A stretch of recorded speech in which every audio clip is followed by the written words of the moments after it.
What's going on, everybody? Thank y'all so much for tuning in. I hope you all are so excited to receive the best hour you have ever received in your entire life. Why? Because this hour has it all, baby. Hope, positivity, inspiration, motivation, empowerment, encouragement, the whole nine. So I hope you are excited. Get ready, pull up a chair, pull up a couple of shots, let your hair down, kick your shoes off, and catch the great energy that is in this room, because it is all dedicated for you, baby. Let's go. Woo!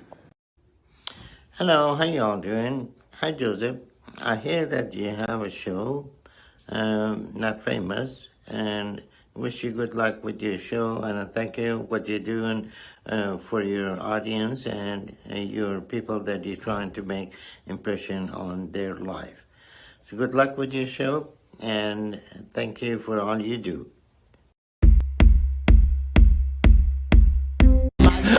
I just want you to know I practiced this word about 20 times to make sure that I did not mispronounce it.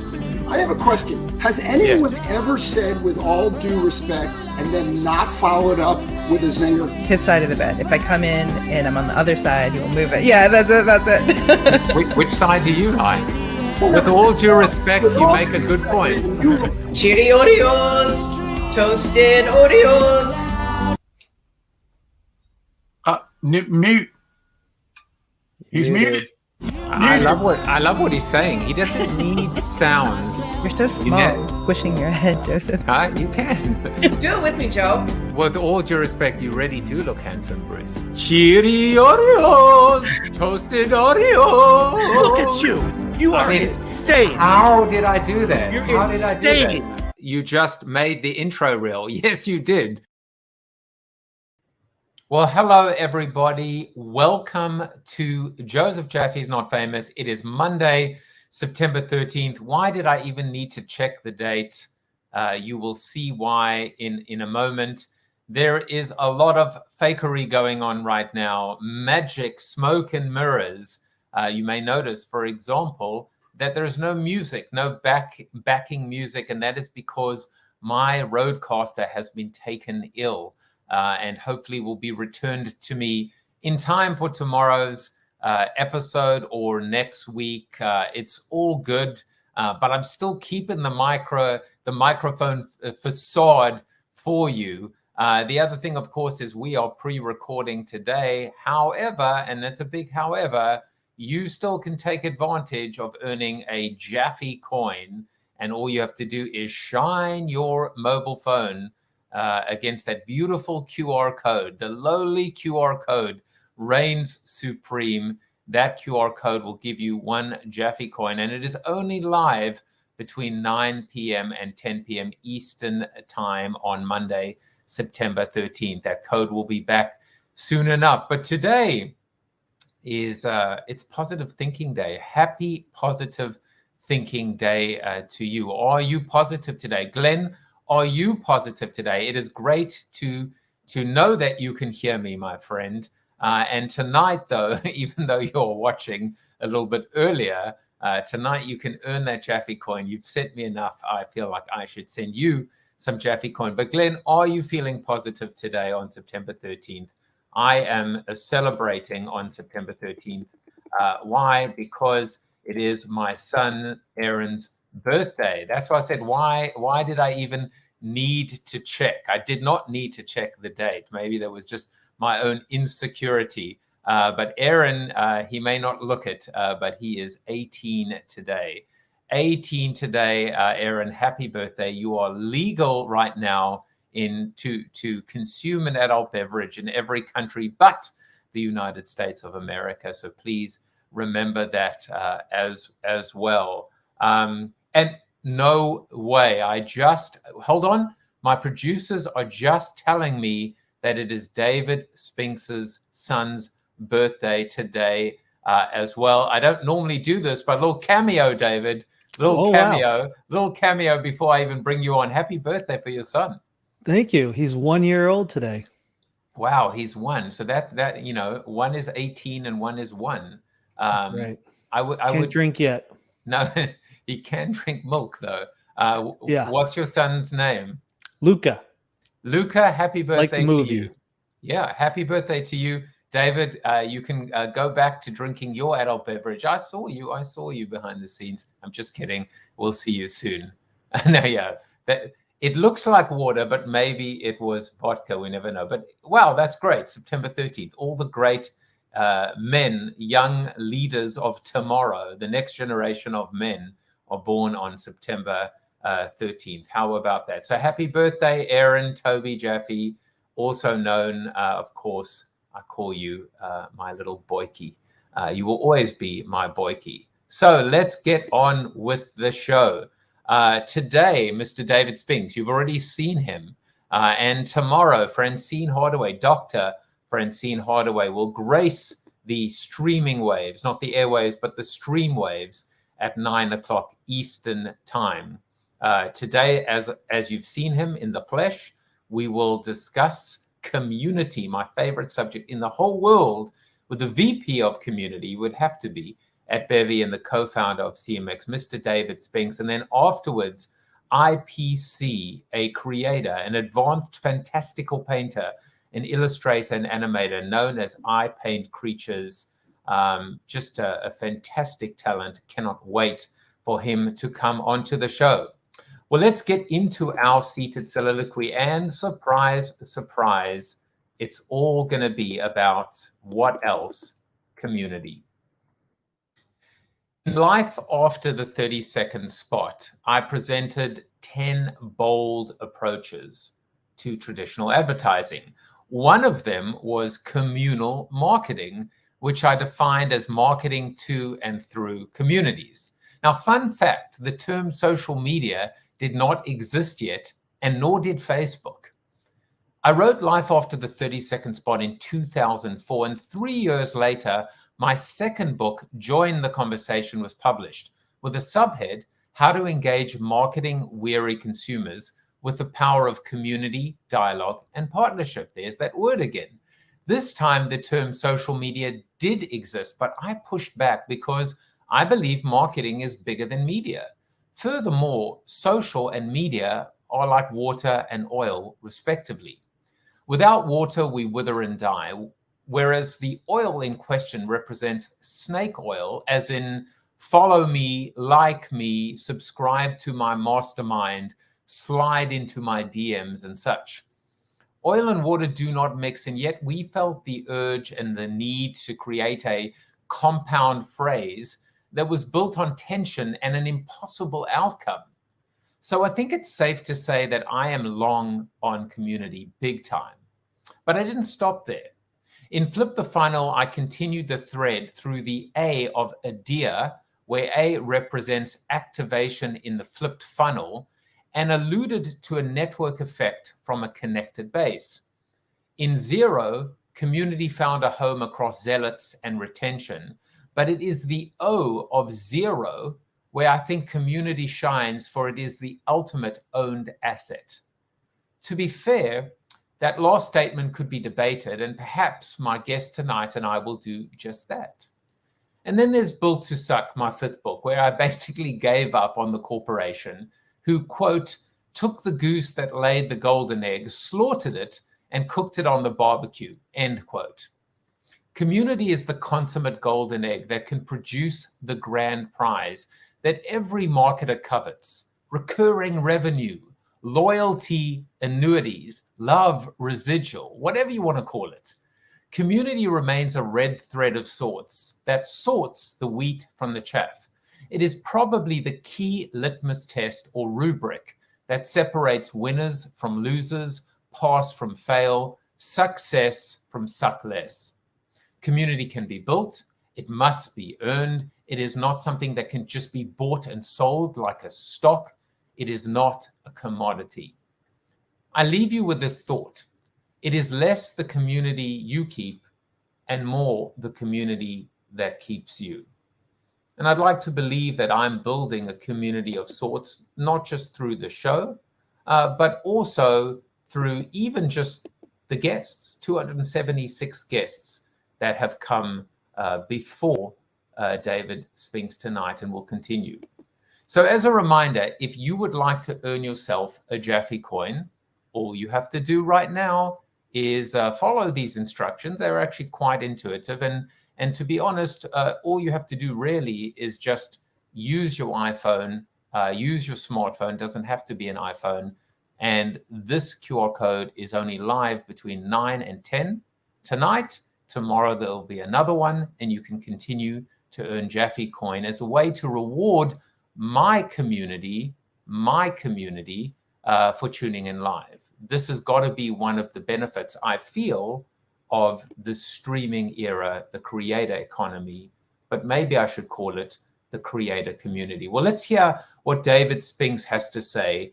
Maybe there was something in my soliloquy that he disagrees with. Maybe this idea that you don't own community, that it's not an owned asset, or maybe it is the actual idea of community that is the owned asset, as opposed to owning the people inside the community. But more on that shortly. Let me tell you a little bit about the man.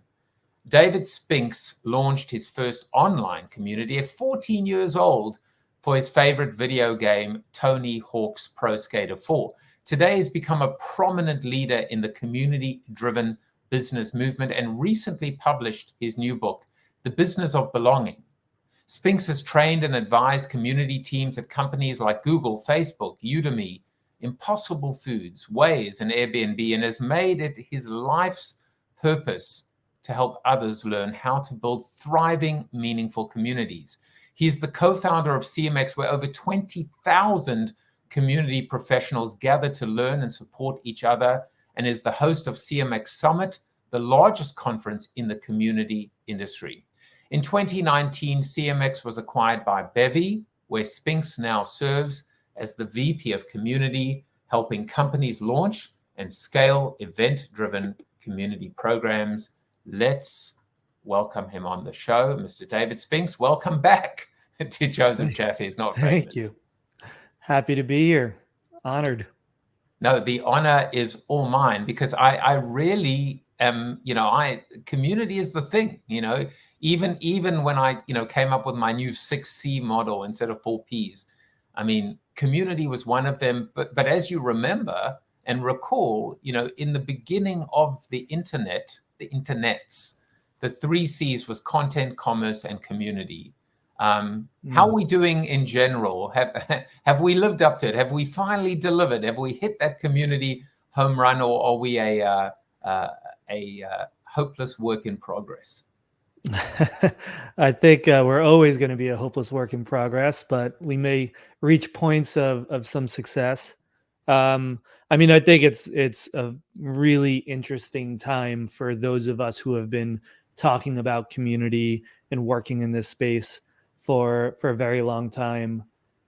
Community has reached a fever pitch in terms of how much people are talking about it, how much businesses are investing in it. Community teams are growing based on our research from this past year. Community team sizes are growing. So the days of the solo community manager wearing 100 hats is starting to move past us. And so the buy-in is there. Now, like the question of, are businesses authentically building community? Yes and no, sometimes. Are businesses using the word community as a marketing kind of communication tool rather than actually building authentic community? Yes, sometimes. And for those of us who work in this space and know how hard it's been to get buy-in and to have businesses understand what it means to build community, it feels right now like a really key time to deliver on the value of community and make sure that it becomes a staple in business for the long run. It doesn't become kind of a flash in the pan. Well, I'm going to ask you a couple of follow-up questions, but first we need to understand the man, the myth behind Mr. David Spinks. So everybody wants to know some fun facts about you, things that the world could never know, but our investigators somehow were able to drudge them up from the mosh pit, if you will. For example, as it turns out, you broke your jaw when you got kicked in now you weren't obviously kicked into the mosh pit, but you were in the mosh pit and you got kicked. Tell us about that story. Yeah, so that's a community of sorts, right? A mosh pit. It's just a very chaotic one. Oh, absolutely. So yeah, so I was very into video games in middle school and like connected with a lot of people online and found community there. Then in the like last couple years of high school, I started finding community in a music scene called, it was the hardcore music scene. And so hardcore is a pretty unique music genre that most people don't really know what it is when I even say it. It's kind of like metal, but it's not metal. Like metal is more melodic and may even have singing and stuff. Hardcore is like grungy, just brutal, growling. You can't understand a word the singers are saying, but the whole experience of the genre is about going to these shows and going into the mosh pits or being around it, and the energy that you feel at these shows, it's indescribable. It's like, especially if you go into the mosh pit, it's a release of emotion like you've never experienced in your life. And it's not even how you think of mosh pits. A lot of people think of mosh pits, they think of what you just saw, crowd surfing, people pushing each other. There's no pushing in these shows. You're not, if you push someone, that's actually very rude. You're not supposed to do that. There's a style of dance called hardcore dancing that's a lot of like punching, kicking, spin kicks, like windmills, just like there's actual dance moves, and everyone kind of goes in the mosh pit and does these dance moves, but it can be dangerous, obviously, because it's flying fists, flying feet. And one day I was at a band called Remembering Never and Misery Signals. Both of them were playing that day. And I was in the mosh pit, and this very large guy spin kicked into the air and caught me in the jaw. And my back tooth shattered, and I tasted blood and teeth in my mouth. I went to the bathroom. I spit it out and my mouth out. And then I went back in the mosh pit and finished out the show, went home, went to sleep, woke up in the morning and my teeth weren't matching up. Like I couldn't chew my cereal. And so I went to the doctor, to the dentist, and they took an x-ray, and it was broken in 3 places. It was like here, here, and then right here on the joint. And I had to have it wired shut for 2 months. And I had to eat everything through a straw, or that's kind of made up. Like you don't really eat through a straw. You just kind of suck it through your teeth. And that was definitely one of the hardest times of my life. But that community, that hardcore scene, was one of the most intimate, meaningful communities I've ever been a part of. Like despite the music being very angry and intense, the people were extremely kind and supportive and inclusive. And it was one of my first real community experiences in life. Yeah, there are a lot of contradictions there, right? Which is like no one pushes, but they can spin kick. You know, they can do like a little bit of the wax on, wax off, you know, kind of like wheelhouse kicks. And yet even with this physicality, the word that you use to describe it is intimate, right? Intimacy. But anyway, we're glad you're okay now. I know there are a lot of people that watch the show that wish I would get my jaw wired for about 3 months. But let's move on to something a little bit more intimate as well. It turns out, I mean, you would never think it, but you were a model back in the day, right? You were a diaper model when you were a baby, and we actually, funnily enough, were able to get a photo back in the day. There you are with a full head of hair. You know, unfortunately, the eyesight was already failing. But who knew that there was a beard? You know, a diaper model. How does one model diapers? Do you just have to do that? Basically, I mean, you know, once they saw there was a baby with a full beard, they had to get in touch. It was a diaper brand. I don't honestly remember which one, but my parents like submitted me as a potential model to just be in these videos and pictures and stuff for these diaper ads. And they chose me, and my parents tell me about it. I was like between 1 and 2, I believe. So I was still very little. I don't remember it, but they said they would like give me a toy to make me smile and then take the toy away to make me cry, and just take a lot of pictures. And yeah, that's, Well, David, I don't remember anything. So it's a story that's hard to tell from a place of memory. David, I just hope that you do not end up modeling diapers again in your later life. So we will. Who knows? Maybe, my Yeah, retirement could be some good income. I'm telling you, another kind of residual income as well. But we will leave the diaper story behind us, and we will get back to the topic of choice, which is to talk about community. Before we get into the book, and I'm a big believer in the power of words, right? So the word belonging immediately jumps out at me. But I wanted to ask you something before we forget, which is, I love the point that you made earlier, that we're moving from the poor, person who lives in the broom closet, the dusty, musty, the community manager, to a team, a department. To me, though, the ultimate, when we know we've arrived, is that there are chief community officers, there are CCOs. Yeah. Tell us a little bit about your thought about a C-suite executive being in charge of community. Is that a directional or aspirational pipe dream? Or do you believe it absolutely can become a reality? And in fact, are there companies today that have chief community officers? Yeah, absolutely. We're actually seeing, it feels like it's happening like once a week now. I'm hearing about chief community officers coming up, and some have been around for a long time. And some are just starting to get into the role now. Ironclad's a company that just created it. Joe Pishgar at Vertical Scope. The Mom Project has a chief community officer. We see also companies with like the chief customer officer, which I think is used somewhat interchangeably sometimes. We're definitely seeing a lot more VPs of community. So absolutely, we're seeing communities start to get a seat at the table. And I expect that to be a trend that continues to grow. Is there a difference between in your opinion, a chief customer officer and a chief community officer? Yes. Yeah.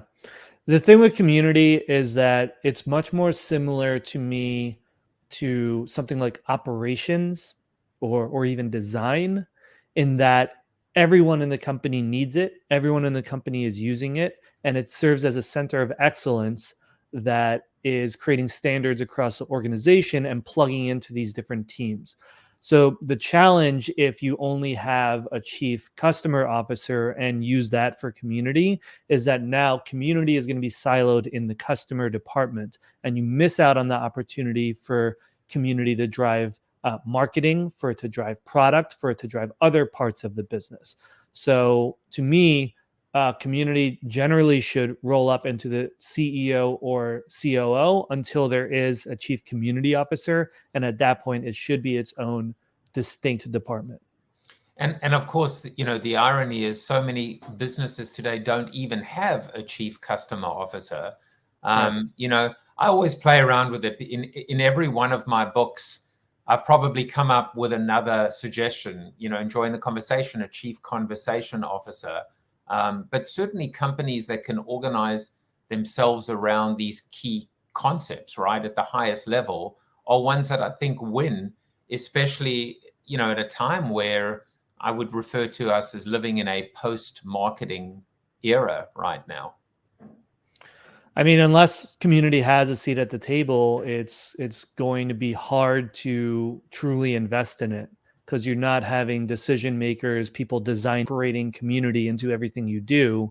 And so, we're going to have, if you don't have someone with a seat at the table leading with community, then you're going to continue to do things the same old development, the same old customer service and support, and you're not going to have that opportunity.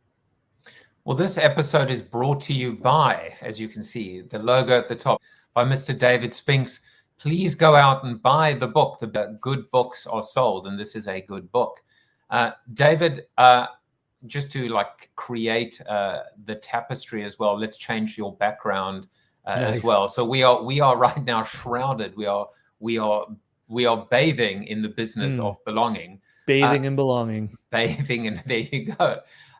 Let's talk a little bit about this idea of belonging.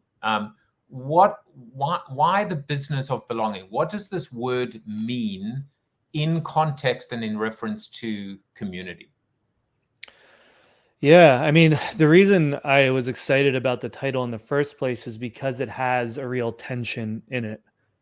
Even the words business and belonging side by side has a tendency to make someone question, does belonging belong in business? Should we be trying to monetize this thing? Like, are we mixing capitalism with community in a way that is inappropriate? And that's what I really wanted to dive into in the book is the intersection of building a business that at the end of the day has to drive profit, has to drive income, has to grow in order to literally exist, and community, which at its core is belonging, right? If you the definition of community is a group of people who belong to each other, belong to a common cause, belong to a common idea. That feeling of belonging is required in order for community to work and have impact for a business, right?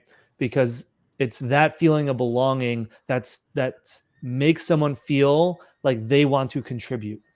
If we feel a sense of belonging in a group of people, we want to contribute to that group. We want to help out the other members. We want to see them succeed. Maybe we got value and now we want to give back value. And it's that drive to contribute that ultimately creates value for the business, right? Because you get people who raise their hand and say, I want to be an evangelist. I want to host events. I want to be a moderator in your forum. I want to create content. I want to contribute back to this community because it's something that I identify with. It's a part of my identity. I belong, and now I want to give back. And so that's kind of a lot of where the business of belonging starts, is in exploring kind of the intersection of these two things of how do you authentically invest in community and belonging and give people a sense that they are part of something, while also being able to account for the business outcomes that are required in order to justify investment and resources that you need in order to build a community. Now, I just wanted to add a quick point there, which is it appears when you use a phrase like drive to contribute, that this is not passive, this is not static, that there's something very active and dynamic about community, or at least a community that is a functional or functioning community. And I think maybe the bridge between this idea of belonging and business is that every marketer, every brand is looking for engagement. They're looking for proof of life. They want to be able to have people raise their hands and move beyond just this idea of transactions, right? Static transactions.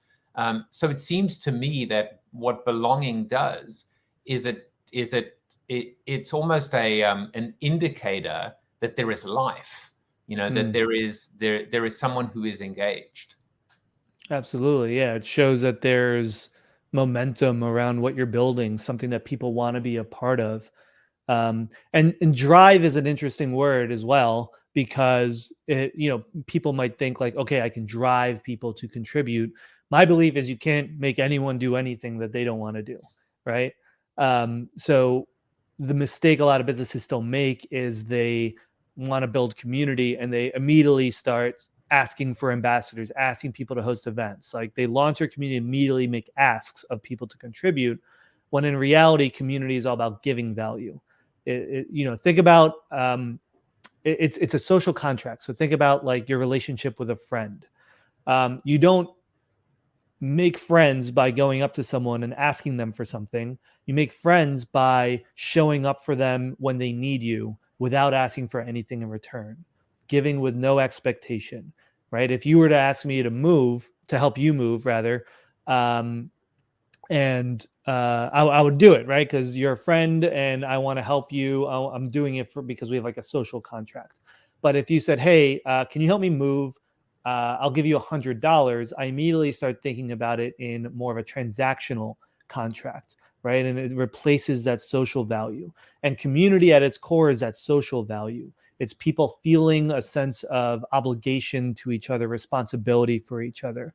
I heard a definition recently of community I really liked, which was community is a group of people who are willing to make your problems their problems, right?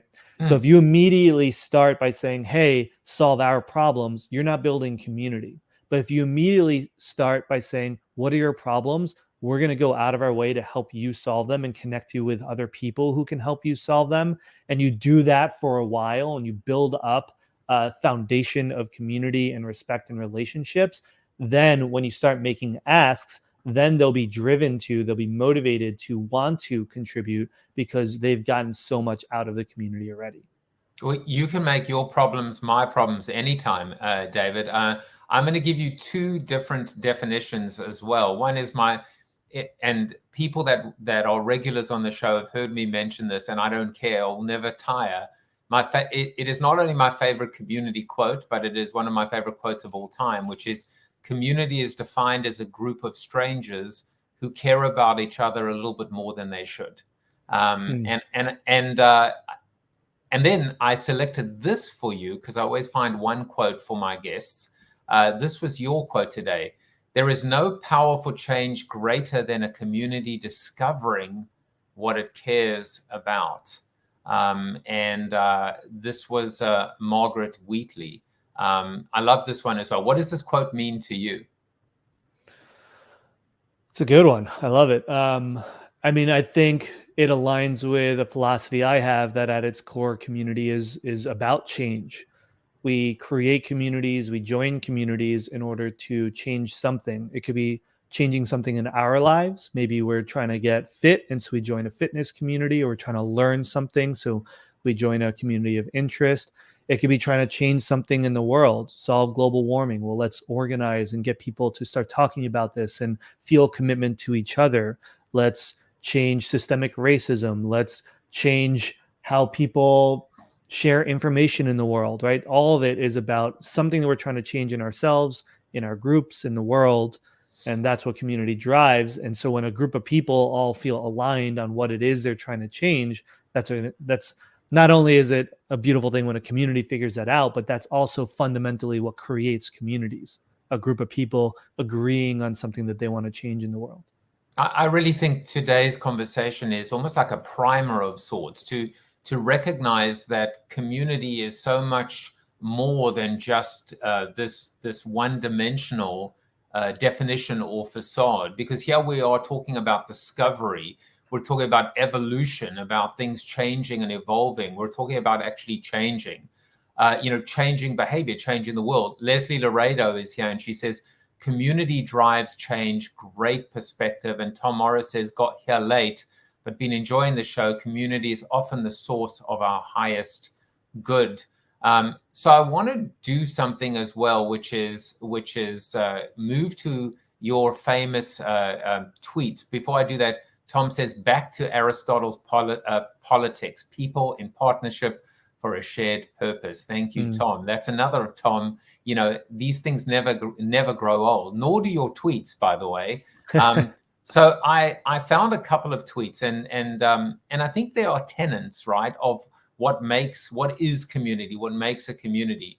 And you said in this particular case, it's less important that it's Twitter communities, but you said it doesn't feel like a community tool because it's not private. Posts show up on your timeline and in the community.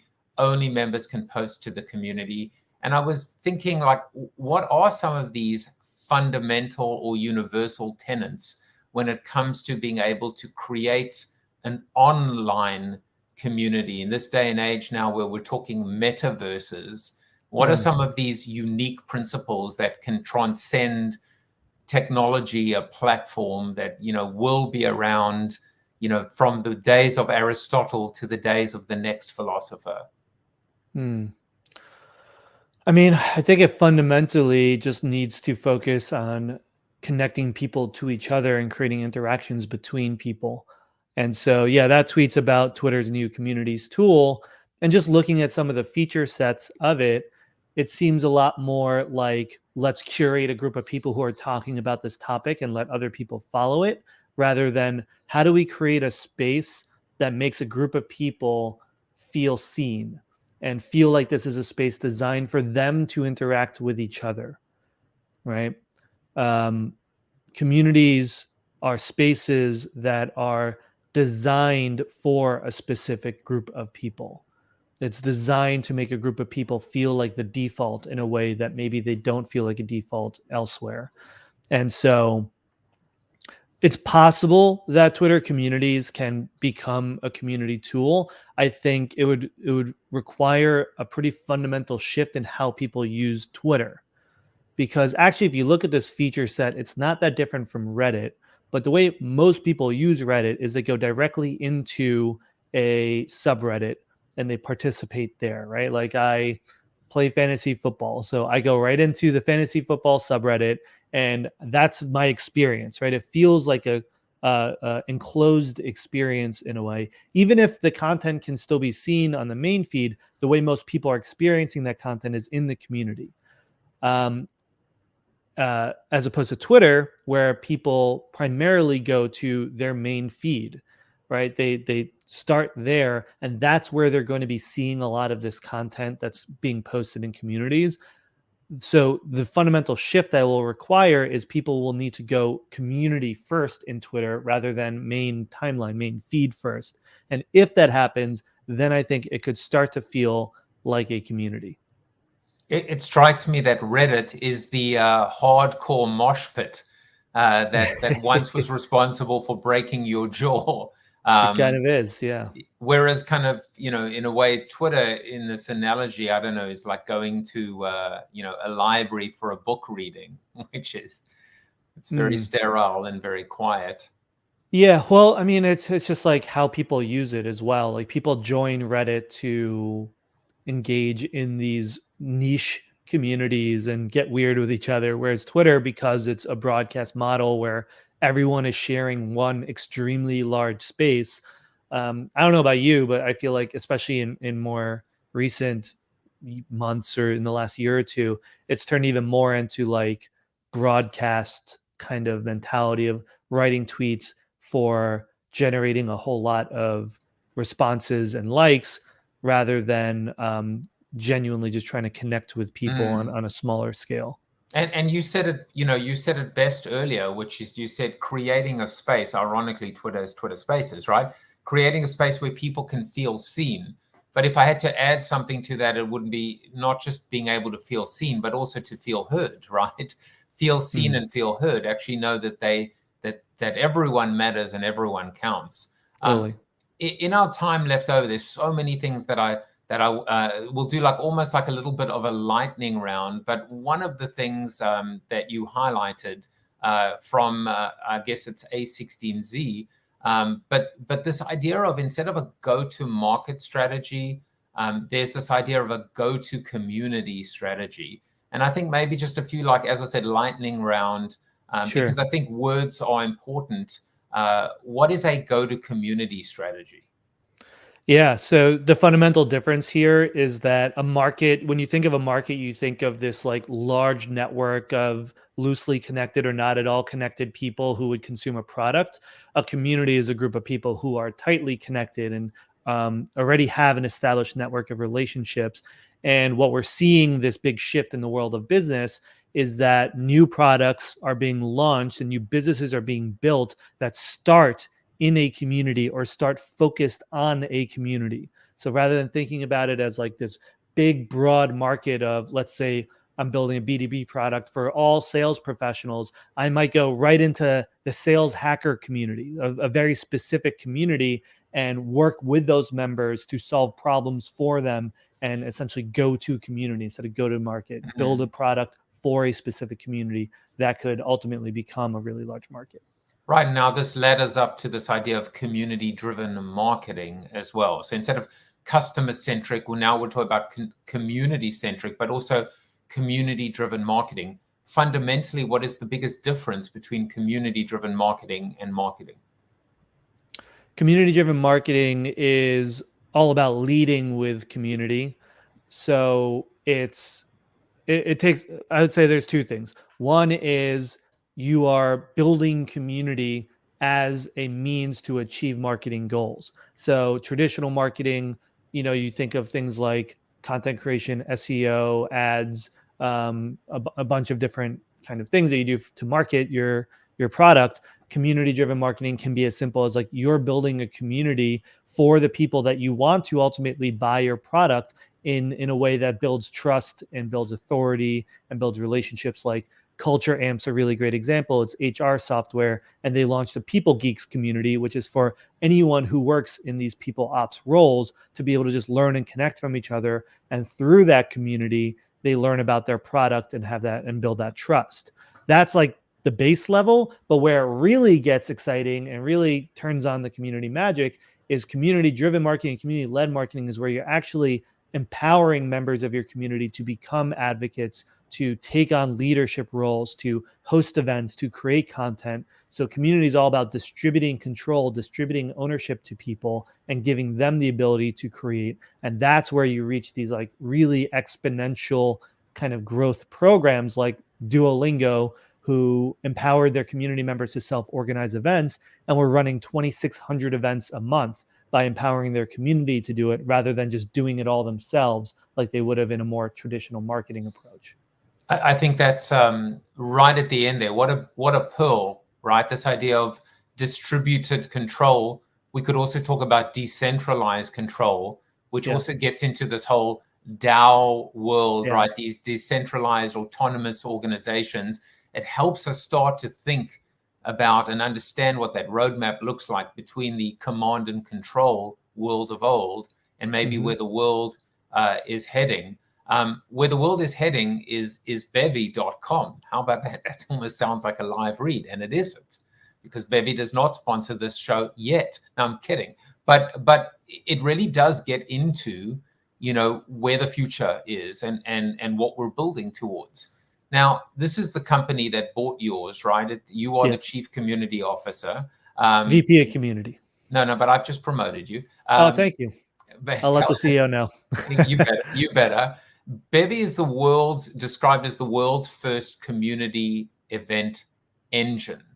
And again, the words are important. Tell us a little bit about the company and in light of, this idea of software and automation and AI, I'm going to ask you one final question today, which is, can any brand build, nurture, sustain, grow a healthy, thriving community? Got it. Okay. Well, first question on Bevy.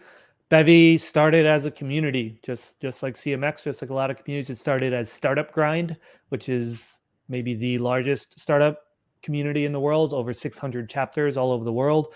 And exactly what we just talked about, where the real power of community comes when you empower volunteers, leaders, contributors to create within the ecosystem. And that's what Startup Grind did. They set up 600 chapters with local volunteers who are running their local Startup Grind chapters. And that's how it grew. And that's how it's bringing community to so many people. It's this kind of federated model, right? Of course, there weren't any tools built for that. If you look at all the event tools that are out there, they're built for one-off events, and they don't empower members of the community to self-organize events, right? Like you can only host the event yourself on all these tools. And so that's the core of how Bevy was built, was taking events from a community mindset and saying, how do we create an ecosystem where now you can have chapter leaders who control their own local communities and can communicate with their own local communities and create those local experiences, but you as a central HQ organizing team can for one, control the brand across all of those events. So you set these guide rails for what those organizers can do and how they do it. And you're getting all the data centralized. So now I can see, is Hong Kong engaged? Did London host an event last month? How many attendees have we had across this whole program? How many attendees are coming back day after day? And it even gets into the weeds of like content engagement. So it's a full virtual conference platform as well. And so we're getting all the community data from how are people interacting in the event with the content. How long are they staying in the content? And you just end up, when you look at events from a community mindset, it completely changes how you run these kinds of programs and the data that's important, because now also for your members, it's not like a one-off event. It's part of an ongoing series of touch points that make this community experience. And so that's what Bevy does for companies like Google developer groups and eBay and lots of different companies, we run these kind of distributed event programs.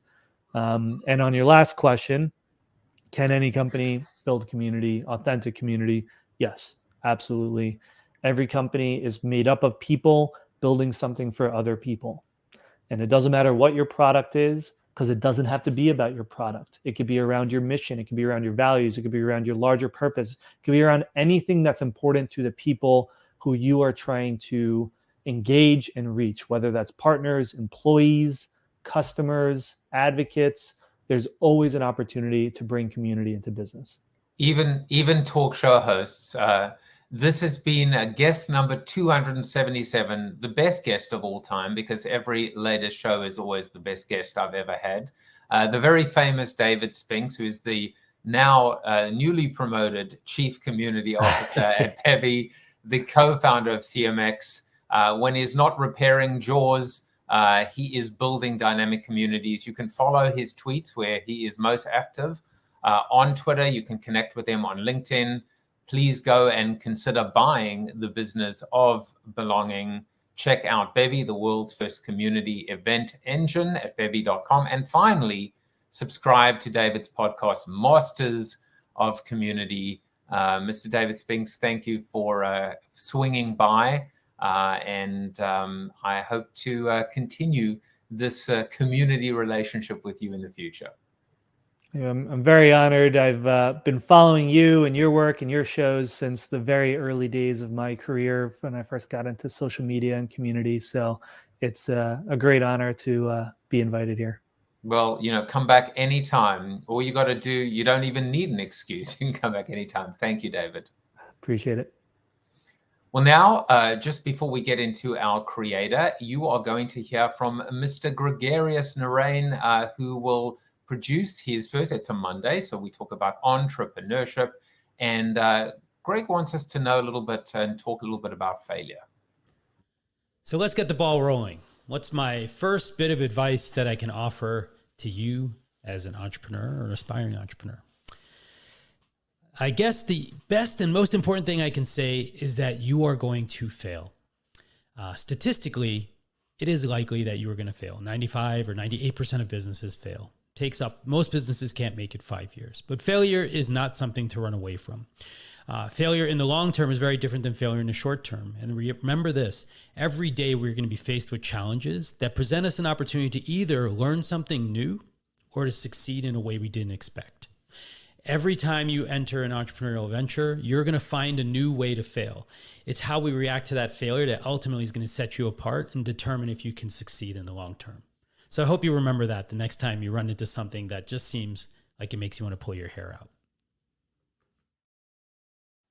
I'll tell you one thing. One hair that I will never pull out is Mr. Gregarious Narain. I don't know if he's a hypnotist, but I just love that image with the lights, etc.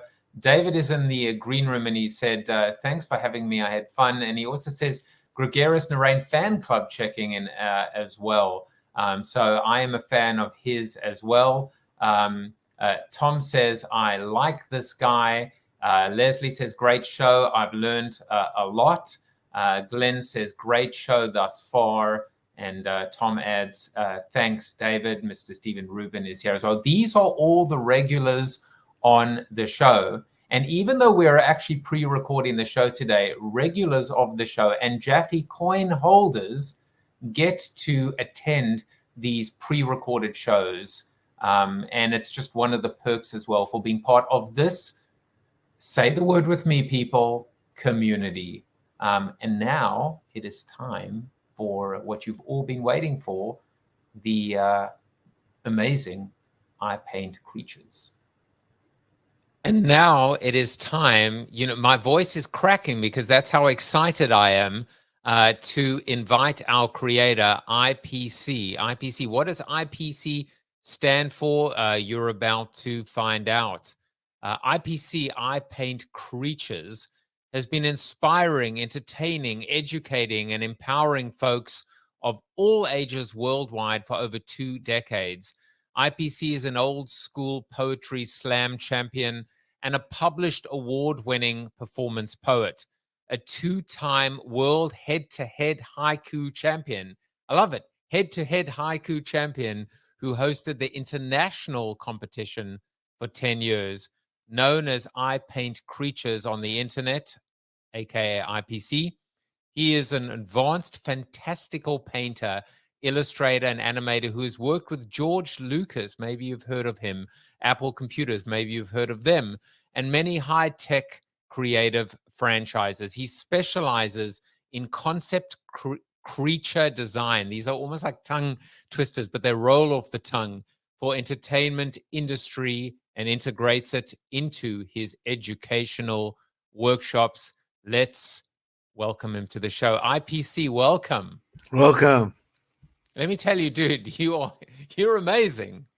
I'm like in love with your work. Thank you. So the way that we normally do it on the show is I disappear, like so, which we sometimes call the, you got the voice of God. You can still hear me, but nobody wants to see me. Quite frankly, nobody wants to hear me either. What we are going to do is give you an opportunity to, just create, to perform, to show us what you do and how you do it.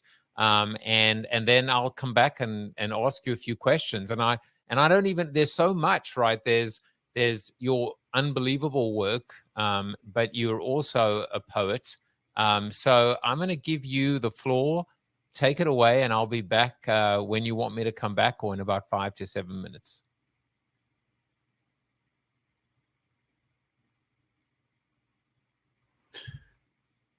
When I rise from the dash and the dare, I'm like Alice. I enter Wonderland everywhere.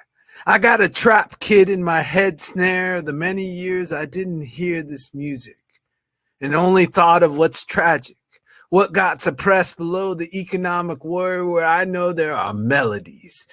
They are the source of me, and they are the key of harmony, the way I drum roll with stage lights and glare that I shine and share everywhere. It's a riff that uplifts these trash can cymbals to ride and be humble and full appreciation to speak the music of this imagination.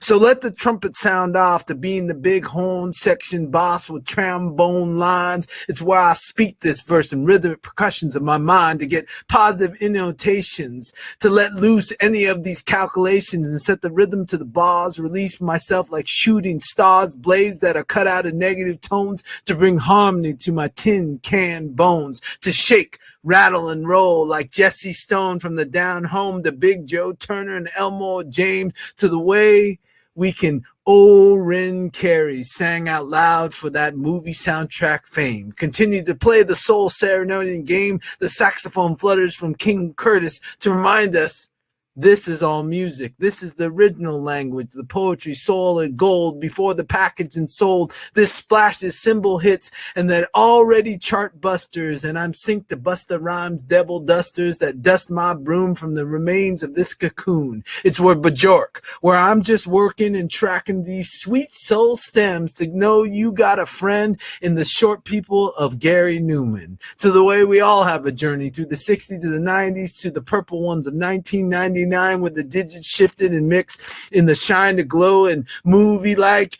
Donald Byrd to the Memphis Horns, where I was born to be wild. Ride a Margit carpet ride. It's all been a hard knock life as Jay-Z welcomed me into the light of Matthew West. And I be my best to take the whole chorus and all of us and sink us to this original music of poetry, this backbeat, heartbeat, this mindset melody I hear so joyfully in this clubhouse report.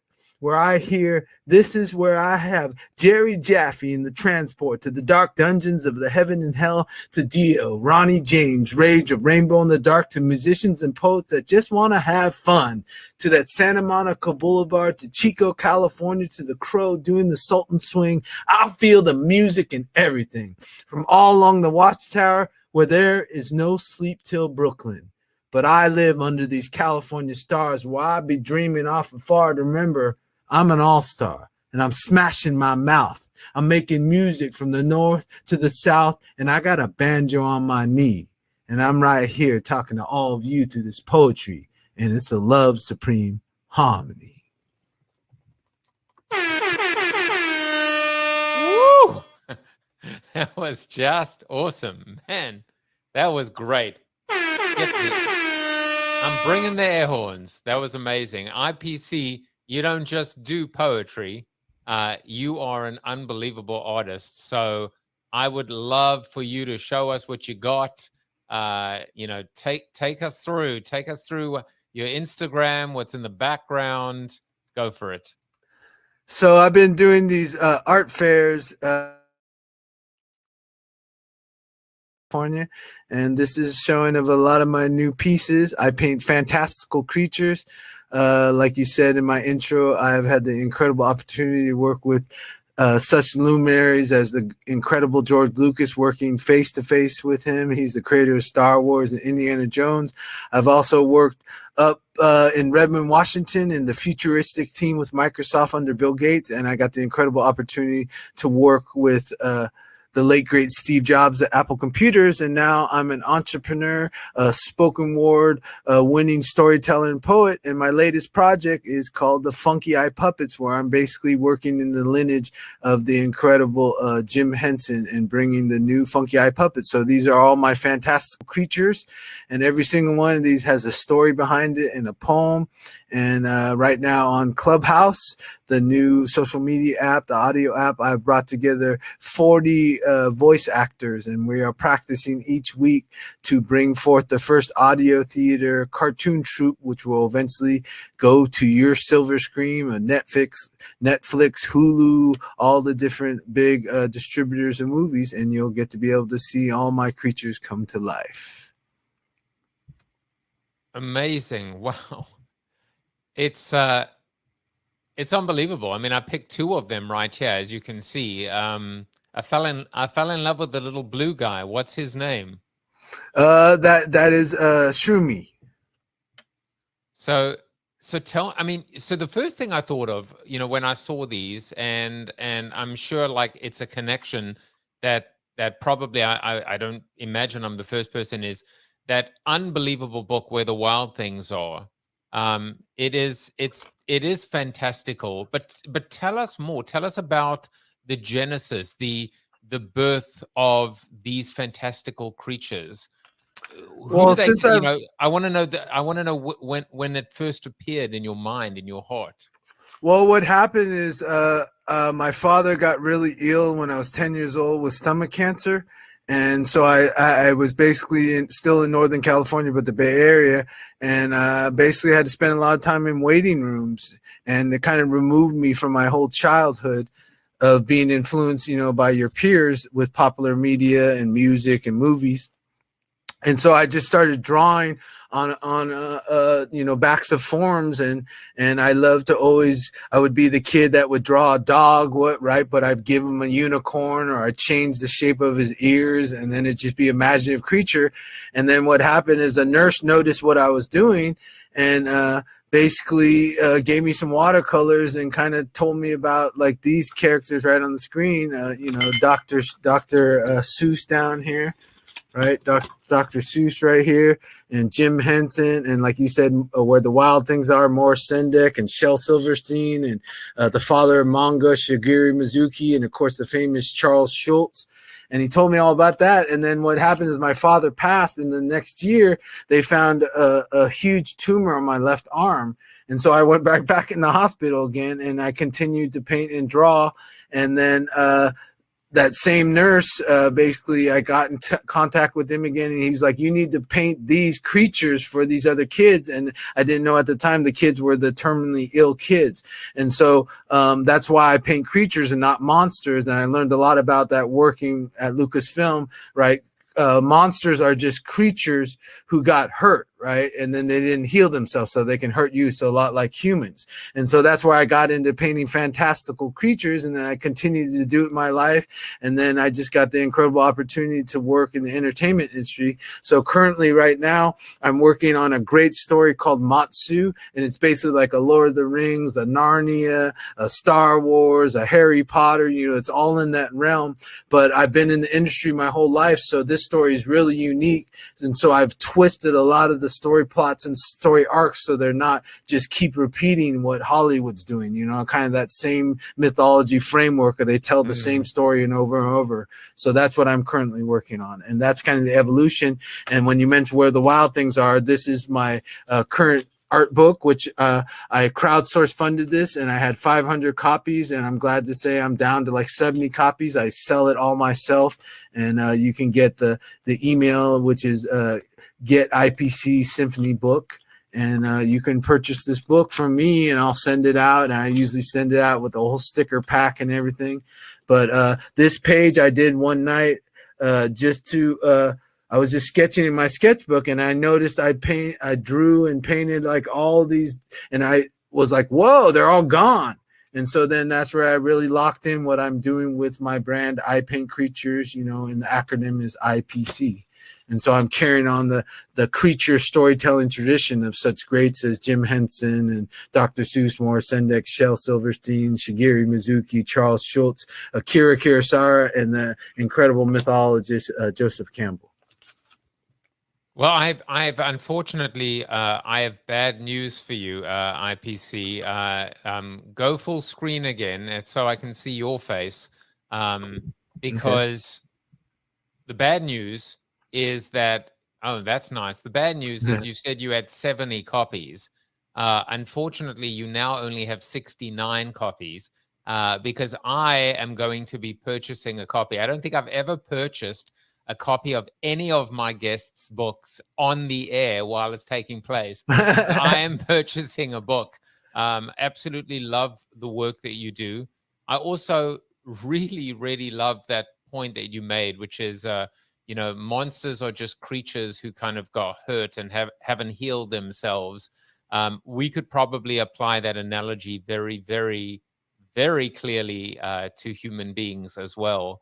Not so much the word monsters, but when we think about people that are, you know, as we might call them, damaged or hurt, etc., how can we heal them? How can we help them? I feel the work that you're doing is absolutely going to help. Before we go, and I'm going to flash up a whole bunch of ways as well to get hold of you, obviously, just to check out your website, to send tips your way through Cash App, PayPal, Venmo, contact you in Clubhouse. Love what you're doing with audio. You need that little bit of visual. That's the beauty of the magic, so that, you know, it isn't just in your mind, unless there's a book, but there's that little bit of visual aid that helps.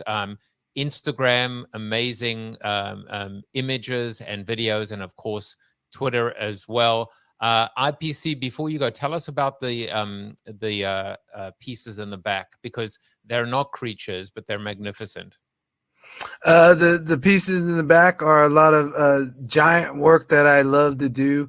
And even when I do creatures, you know, a lot of my goal in the painting is my art educator side. I have a master's degree in education, emphasis of fine art and technology. And in the classroom, my thesis is all about how fine art and technology are vehicles for learning. And so one of my big missions in life for, you know, little kids all the way to the kids that are adults and elders is to activate our imagination, our curiosity, our wonderment, you know, our intuition, our mental faculties. And I believe that will make a much more quality life for yourself and everyone else. Amazing. You have not seen the last of me. This was truly, truly special. I wish you luck. I wish you inevitable success. You do workshops as well. You're working with kids. You're just an absolute gift. So thank you so much for coming on the show today. Oh, you're welcome. Thank you very much for having me. Wasn't that just incredible? I loved every second of IPC, as I did with Mr. David Spinks today, as I did with Mr. Gregarious. Narain, that's not what I wanted to show you. What I wanted to show you was that tomorrow Francine Hardaway will be with me. Sometimes I get it right and sometimes I don't. Tom Morris says, great stuff. Thank you, Tom. And now there's nothing else to do except to hear what Chuck Norris had to say about today's show. You are Chuck Norris approved. See you tomorrow. Thank you for watching the show about hope, positivity, optimism, and if there's time left over, a little bit of marketing with your host, multiple author, and global keynote speaker, Joseph Jaffe. If you like the show, tell a friend or two. Please subscribe to the show, and if you want to get inside news, previews of upcoming guests, and much more, visit josephjaffe.com/subscribe to sign up for the show's newsletter. And despite the best ministrations of your wife, you still look ugly.